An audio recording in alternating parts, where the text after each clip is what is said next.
সরকারের ব্যর্থতার কারণে ডক্টর ইউনূসের সফর সঙ্গী আক্তার হোসাইন এবং ডাক্তার তাসনিম জারার ওপর হামলা করা হয়েছে বলে অভিযোগ করেছেন জাতীয় নাগরিক পার্টি এনসিপির আহ্বায়ক নাহিদ ইসলাম। ঘটনার নিরপেক্ষ তদন্ত করে দায়ীদের বিরুদ্ধে ব্যবস্থা নেওয়ার দাবিও জানান তিনি। একই সাথে নিউ ইয়র্ক কনসুলেট জেনারেলকে প্রত্যাহারের দাবিও জানান।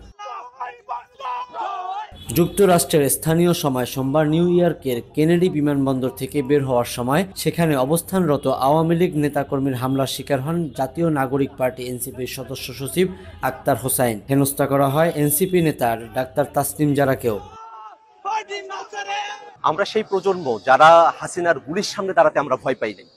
অতএব কারো ভাঙ্গা ডিমে আমাদের কিছু যায় আসে না, বরং এই ঘটনার মধ্য দিয়ে আবারও প্রমাণিত হয়েছে যে আওয়ামী লীগ একটি সন্ত্রাসী সংগঠন। এরই প্রতিবাদে রাজধানীতে এনসিপি কার্যালয়ে জরুরি সংবাদ সম্মেলন করে দলটির আহ্বায়ক নাহিদ ইসলাম। তিনি বলেন, বিদেশে বাংলাদেশি দূতাবাসগুলোতে এখনো স্বৈরাচারের দোসররা বসে আছেন। এনসিপির নেতার উপর হামলার জড়িতদের বিচারের দাবিও করেন তিনি। তাদেরকে বলা হয়েছিল যে তারা অন্য একটা গেট দিয়ে বের হবে এবং তাদেরকে আমাদের সমর্থকদের অন্য একটা স্থানে থাকতে বলা হয়েছিল, কিন্তু পরে দেখা গেছে তাদের বের হওয়ার রাস্তাটা ভিন্ন করা হয়েছিল, যেটা আমাদের সমর্থকরা জানতো না।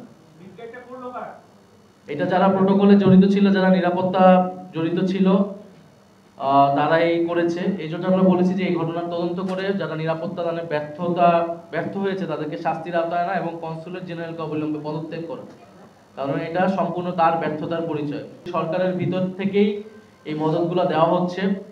সরকারের এবং প্রশাসনের বিভিন্ন স্তরে যে ফ্যাসিবাদের দোসররা রয়েছে তাদের ইন্ধনে, তাদের সহযোগিতায় এই ঘটনাগুলো ঘটছে।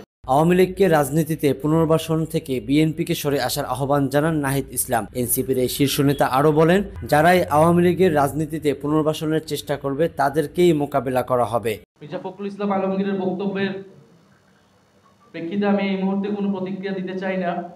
যেটা আমি আমার বক্তব্য শেষে বলেছি, যদি আওয়ামী লীগকে পুনর্বাসন করার রাজনীতি এখন বিএনপি গ্রহণ করে থাকে, তাহলে সেই রাজনীতি বিএনপির জন্য কাল হয়ে দাঁড়াবে।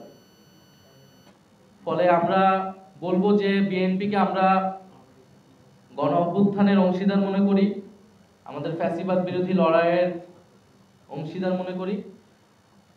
বিএনপি যাতে ভুল রাজনীতি না করে সেজন্য বিএনপির প্রতি আমাদের আহ্বান থাকবে। নির্বাচন কমিশন থেকে এনসিপির দলীয় প্রতীক শাপলা না দেওয়ার প্রসঙ্গে নাহিদ ইসলাম বলেন, শাপলা প্রতীক পেতে আইনি কোনো জটিলতা নেই। যে আমাদের জাতীয় নাগরিক পার্টির মুখ্য সমন্বয়ক নাসিরউদ্দিন পাটোয়ারি কিন্তু সেদিন নির্বাচন কমিশনে গিয়ে বলেছেন যে শাপলা প্রতীক না দেবার কোনো আইনগত যুক্তি তারা নির্বাচন কমিশন আমাদেরকে দেখাতে পারেনি। ফলে আমরা এখন পর্যন্ত শাপলা প্রতীকই অটল আছি। নির্বাচন কমিশন আনুষ্ঠানিকভাবে এই বিষয়ে সিদ্ধান্ত নিলে আমরা আমাদের চূড়ান্ত প্রতিক্রিয়া জানাবো।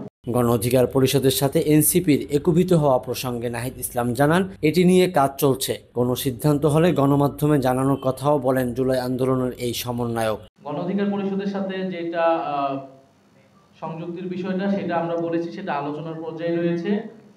সেই বিষয়ে কোনো সিদ্ধান্ত হলে আমরা আনুষ্ঠানিকভাবে আপনাদেরকে জানাবো। মেহেদী হাসান মুয়াজ, দেশ সময়, নিউজ ডেস্ক। আলমগীরের বক্তব্যের প্রেক্ষিতে আমি